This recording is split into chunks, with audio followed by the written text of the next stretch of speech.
I think the first thing to understand about this, and to understand, and many of you have spoken about this, but let me take you beyond the broadcast world, and let me take you to the true analog world. This is a child's game, and this is a game that I'm sure many of my generation grew up playing with. And it's a game that you move around and you try and get the marble into the hole through a maze. My son can beat me at this game, and yet he has never held it in his hand.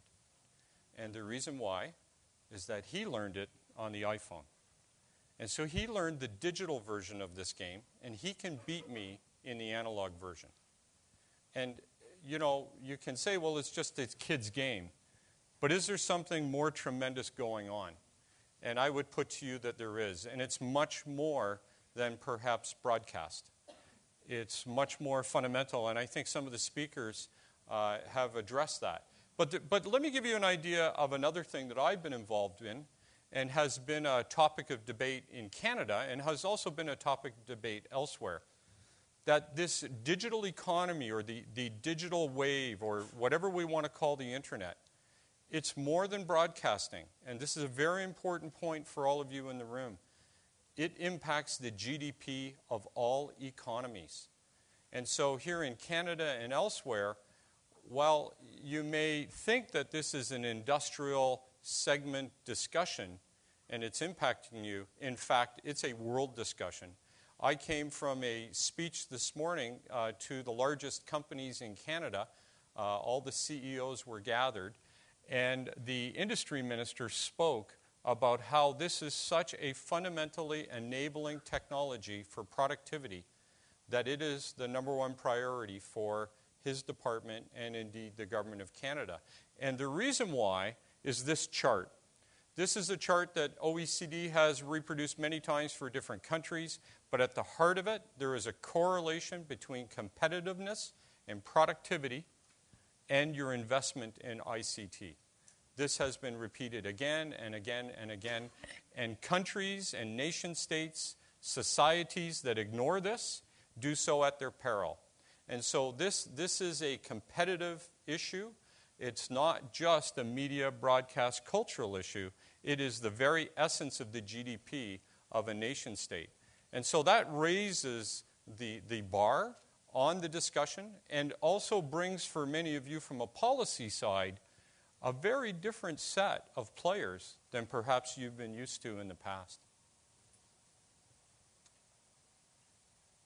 So what I thought would be useful is to give you a bit of a snapshot on OpenText so you get an idea of where I come to in speaking to you about this, my view of the evolution of the internet, the impact I believe on broadcast, and then the future, and that's perhaps the more fun part because I'll show you some of the research that we've been working on.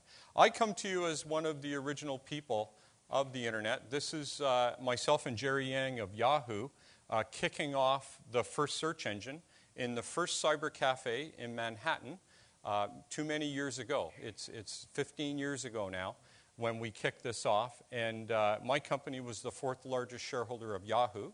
And for the years 94, 95, and 96, we were the most used website in the world. In fact, many people kid me because we're ranked in some of the business magazines as the biggest mistake ever made on the internet, OpenText for not becoming Google, because this was before Google. But we chose very specifically to go inside the firewall. And this is what I'd like to tell you about a little bit, is the story that the internet that you know is the tip of the iceberg. In fact, in terms of internet protocol and internet content and bandwidth, the non-public, or what we call the intranet, is actually much, much larger than what you see. We build things like Facebook, but for corporations, and we mobilize employees, and this is all under the mantra of productivity. It's all about how quickly can you do something. We are the plumbing, as had been mentioned, inside the websites. We run the brands for many organizations, and you'll see there, for example, the American U.S. Navy or the U.S. Air Force or the Canadian military or the German military. We're the backbone for much of their information systems, and yet our highest security requirements actually come from private sector, interestingly enough, because they are more worried about product information leaking out in some ways than nation states are. It's an interesting sort of thing. And as had mentioned, today we enable the content for 1 in 3 users of the internet. So I bring to you a perspective as a plumber of building the plumbing that's used. And to give you an idea, and many of you already know this from tracking companies like Google and Facebook, OpenText this past year was ranked 15th in the world for growth, and has had a 70% compound average growth rate in all its years through the internet. So something clearly is going on here, and OpenText as a company never saw the recession. All that happened with us is we just grew a little bit slower. But we grew right through this and continue to grow today. So that's a little bit about OpenText. Let's talk about the internet. Clearly, and one of the things that brings someone like me to a conference with people like you is that clearly the web, which started as sort of a digitization of a publishing metaphor, and really Web 1.0 was really very much about taking what exists in the analog world in print form and just simply publishing it as a dead HTML page, if you will. Then started to evolve into wikis and the social platforms, and then finally things like YouTube. But let me try and give you an impact of where all this content is going, and maybe perhaps give you a different insight into some of the concerns you have about bandwidth. Since Gutenberg, we have produced various estimates, but it's around 32 million original books. We've produced about 100,000 original films, half of which come from India. 2 million songs. People will argue it might be 4 million songs. These are original things. 10 billion web pages, and this is as of about a year ago. Google, I am sure, has grown yet again, and it's probably double that amount. About 1 million newspapers with circulation over 25,000 in the world today. 1 billion email users as of last year, and 3 billion texters, people on SMS, etc. So if we graph that out, that should be a revealing thing to you. Because all of a sudden you see that, in fact, from the analog world, newspapers dominated the content creation, and email is the absolute granddaddy of all content. We are driven in the corporate world to solve the email issue for litigation, for regulation, etc. We are dominated by that. Websites are a trivial subset of the big overall litigation and regulatory problem. All you have to do is look at that graph and realize the sum total knowledge of mankind with Gutenberg compared to the so-called sum knowledge on the public internet, and then you start to get an idea. The way you can think of this, books and broadcasts and what have you are generally one author to perhaps 10 or 100,000, in some cases 1 million consumers. But email is very close to a one-to-one relationship. So you would understand then that when you inverse the function, you'll have 10,000 times the amount of information when compared to a source where it's a single person talking to 10,000 or 100,000. So it shouldn't come as a surprise that as we go to one-to-one communications, and social networking, of course, is the sort of web equivalent of email, that's why we're seeing such a huge amount. But there's more. And it's because we're moving away from keyboard entry. This is such a fundamental change.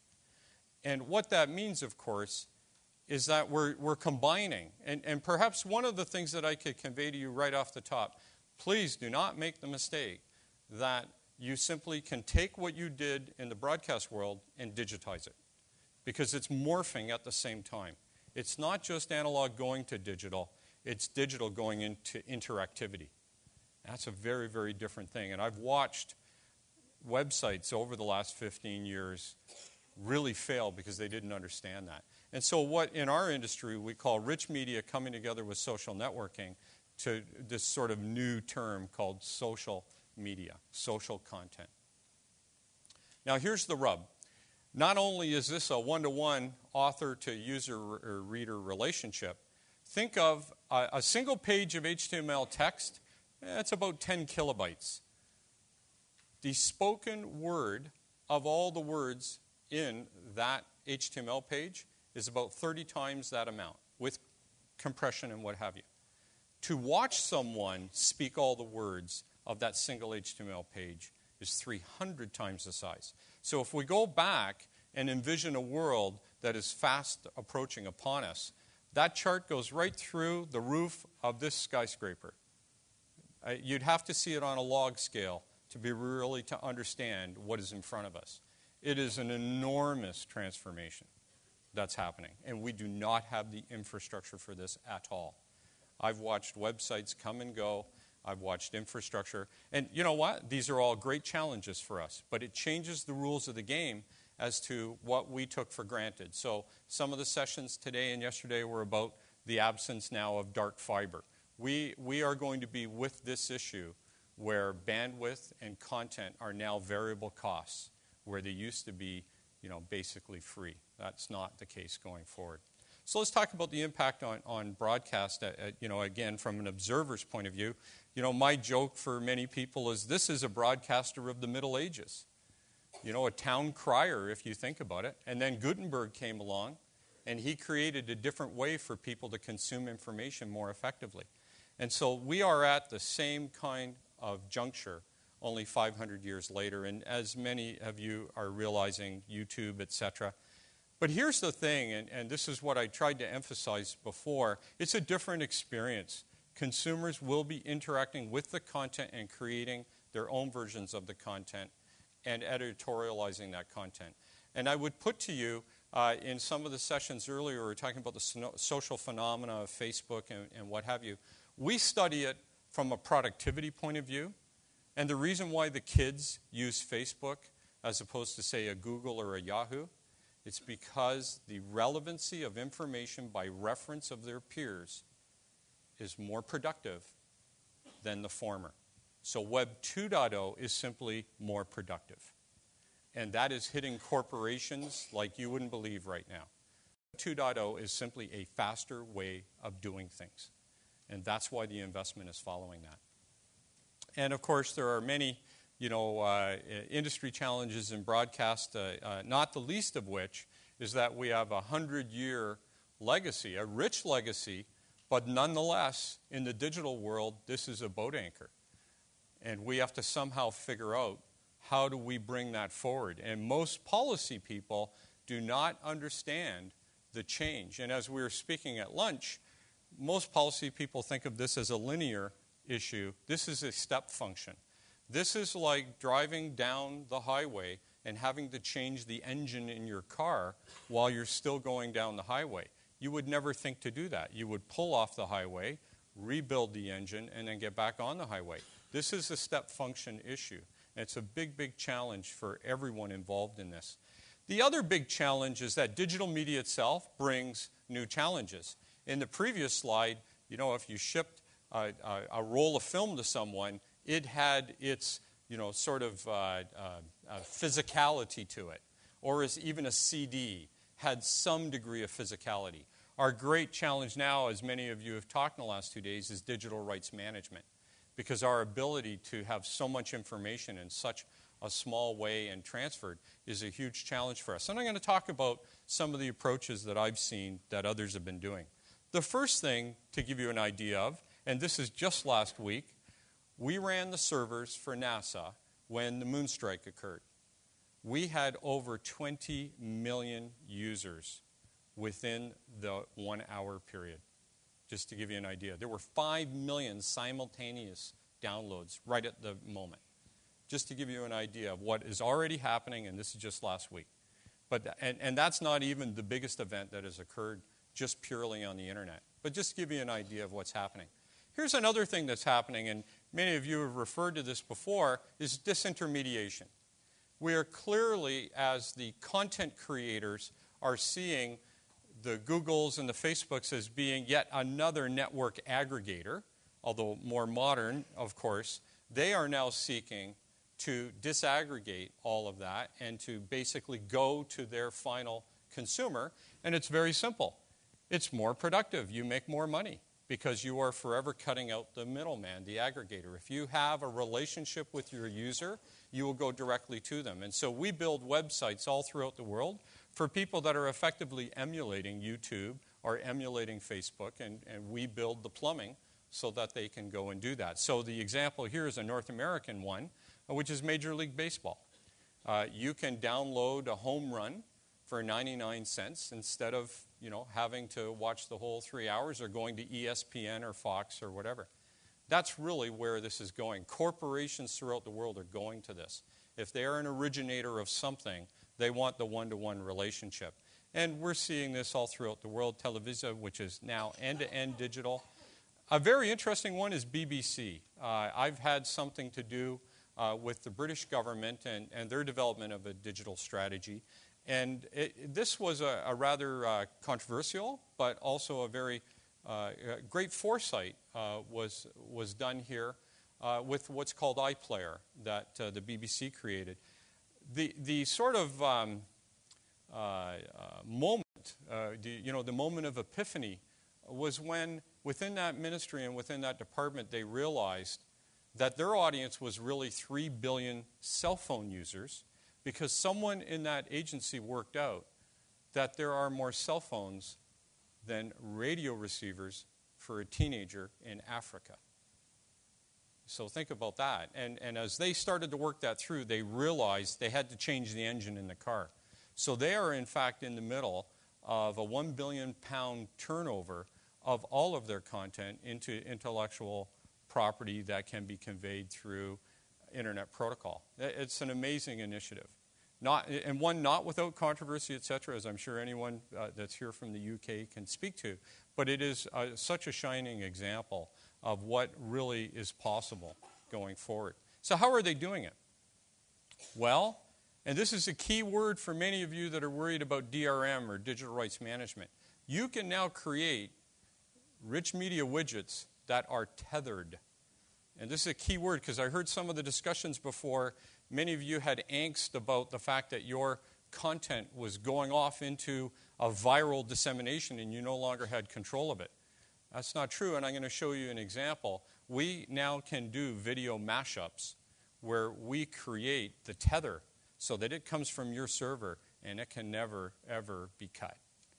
So that's plumbers like me, we listen to you and we figure out what your issues are and we try to create plumbing that suits business models that you want. So media syndication with the content controlled is maintained. And it leads, of course, to social media management. And I'll come back to that in a second because I thought it would be useful to talk about the role and the future of ECM itself. As I mentioned before, we're moving away from the keyboard, but we're also moving away from our desks.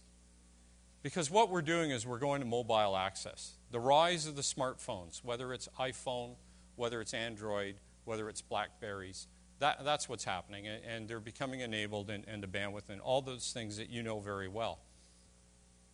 The other thing that's happening is we're going to a different form of visualization and interactivity. And we're going to three-dimensional visualization. And the Internet always had the capability of it. We called it in the early days VRML. And a lot of people don't realize, but the first Yahoo search engine was actually also built in 3D. But the problem is that it was not a mature enough technology and it kept breaking all the time. But right from the very beginning, Internet Protocol, HTML, and then after that XML, always had the ability to be able to convey information in a 3D way. And so what I'd like to do is to give you an idea. I'm going to show you several things all at once in this little clip. It's only 45 seconds long, but it's within a browser, and it's an example of a video mashup where the content is tethered. So the content is being shown through this portal. It could be a YouTube, it could be whatever, but the content that's being conveyed is connected back to the original server. And the content can be jumped into, and at the end of the video you'll see that the content can be jumped into and become the whole screen, and then it can go into a social network. You'll also see some examples in there of how the content also gets monetized with a version of advertising. So let me roll this. I don't know how to break this to you. A terrible thing just happened when we went to get... The name's Man, Tin Woodsman. What? My eggs! Now, you may not have seen that very quickly, but up in the top, well, you'll see it in a minute here. So this is a full-screen version where you go into the server. I get you next time, Robot the Ball. Mechanical monster. Baptiste can...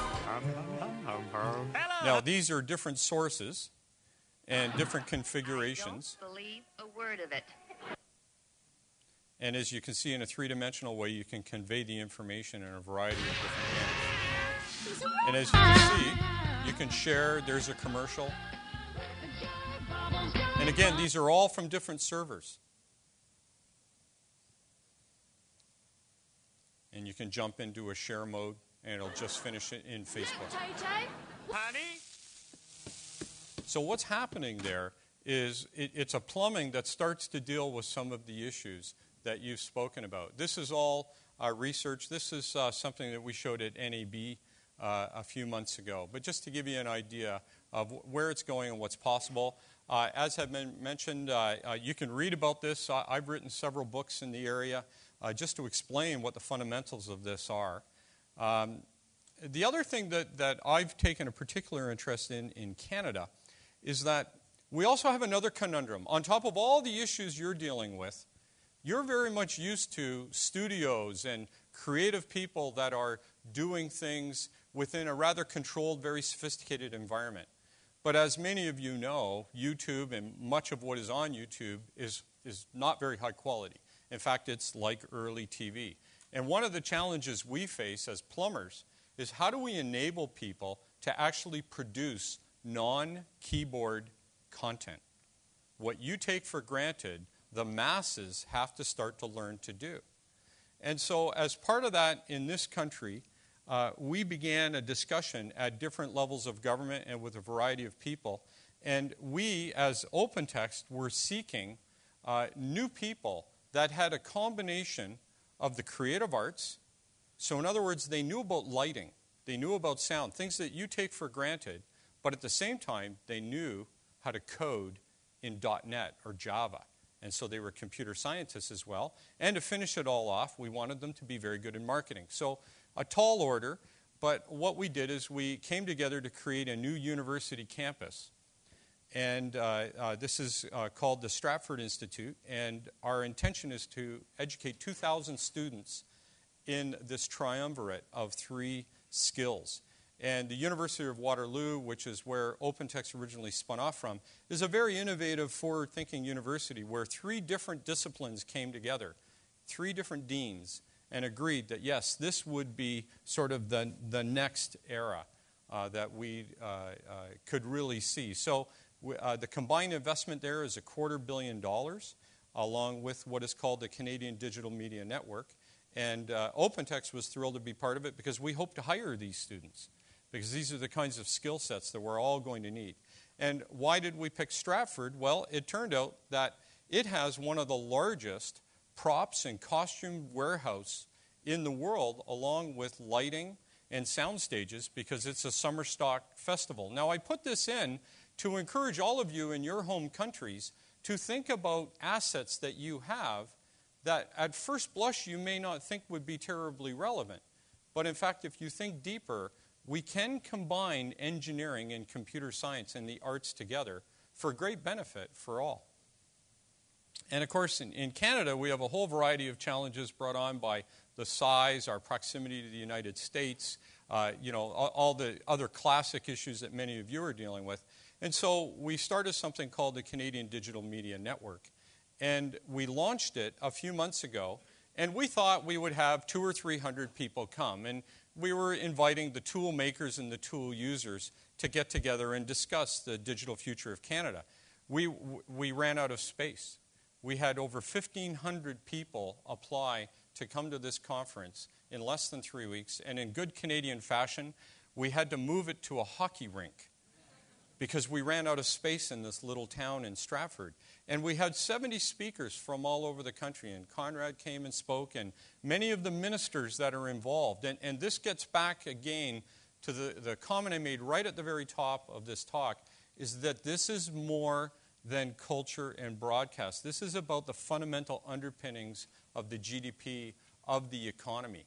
And that's why we had such a broad appeal of so many people. And one of the things that we worked out was that a digital nation, we were grappling with how do we define a digital nation? And we said every citizen had to be connected, all the content used in society be available. And the sad truth is, in Canada, less than 1% that makes up Canadian content in our libraries, in our film vaults, etc., is actually digital. 15 years into the internet, less than 1%. And as we checked around the world in many of your countries, the same thing is true. Now, different countries are starting to recognize that issue, but it is a huge issue. It's a big step function issue to enable a nation state. An ownership model, of course, that's fair and transparent. Lots of discussion about that. Digital use that is easy. That's why we have to bring together the creative arts and the scientists to make it easier. And then all the common activities, such as playing that little widget game, gone digital. That was followed in Canada by a national conference held by the Minister of Industry to talk about Canada's digital economy. So this is very much a top-of-mind policy issue in Canada. I'll leave you with one last, perhaps, Canadian metaphor. A good hockey player plays where the puck is. A great hockey player plays where the puck is going to be. And the great one is referred to as Wayne Gretzky. He's one of our great hockey players. So from a football point of view, I guess you would say you'd go where the ball is going, not where it is today. And I think that's perhaps the most important thing to remember about all of this. So thank you very much for your attention. I hope that was useful.